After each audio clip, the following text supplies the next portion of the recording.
So we're going into inside one, like the first one that we said. There's one that it's like there's an animal coming up. There's a like two. Look, there's a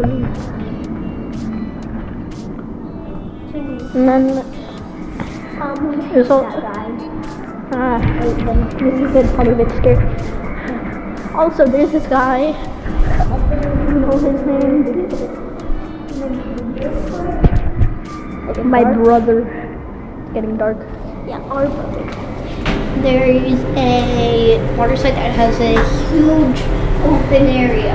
I've gone on 3 water slides. One was at a different place. Oh wait. So one was short, one was like not as fast. Then it was really fast and fun for me. But I was like,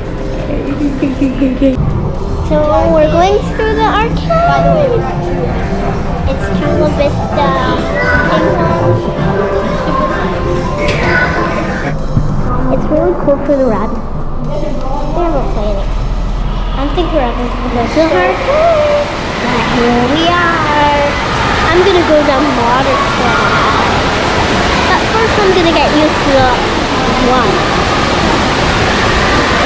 So big this is.